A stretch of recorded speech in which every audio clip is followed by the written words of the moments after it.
দেখুন কি সুন্দর পাকা কলা কাঁচা কলা খেতে ভারী মজা। উফ, কাবাব বানাবো আমি ভাজা ভাজা। তো চলুন শুরু করি। প্রথমে আমি কলা আর আলুটা কেটে নেব।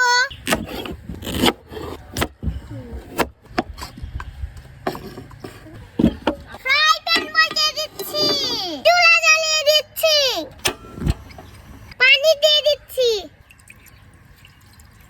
কলা আর আলুটা সিদ্ধ করে নেব। 10 থেকে 15 মিনিট সিদ্ধ করে নেব। ঢাকনা দিয়ে ঢেকে দিচ্ছি।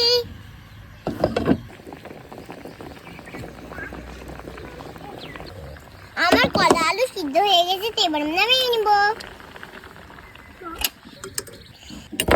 এবার আলু কলা ছুলে নেব।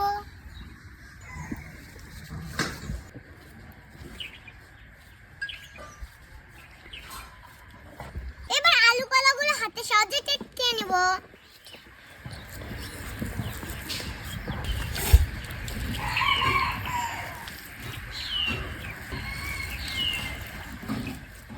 আলু কলা চটকানো শেষ, এবার আমি পেঁয়াজ ও মরিচ দিয়ে দেব।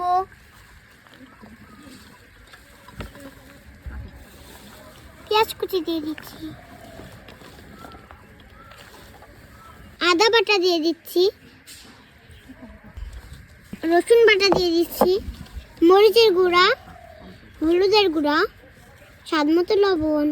সর্বশেষে দিয়ে দিব হালকা চাট মশলা। সুন্দর মতো মাখিয়ে নিচ্ছি।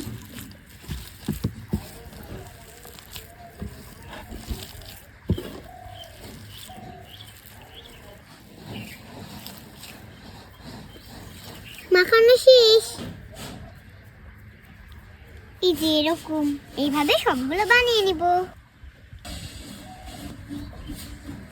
দেখেন বন্ধুরা, কাবাব বানিয়ে নিয়েছে, তো চলুন ভাজা যাক। তেল গরম হয়ে গেছে, তো এবার আমি দিয়ে দিব।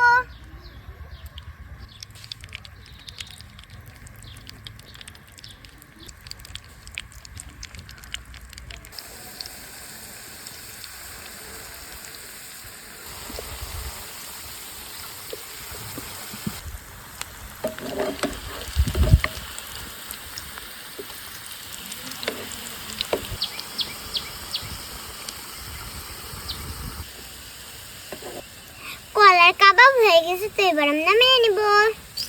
এই যে দেখুন কি সুন্দর।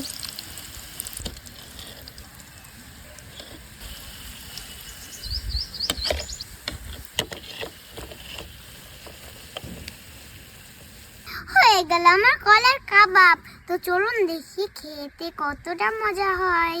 দেখুন কি সুন্দর লাগছে, তো এবার খেতে না কেমন মজা হচ্ছে। বিসমিল্লাহ।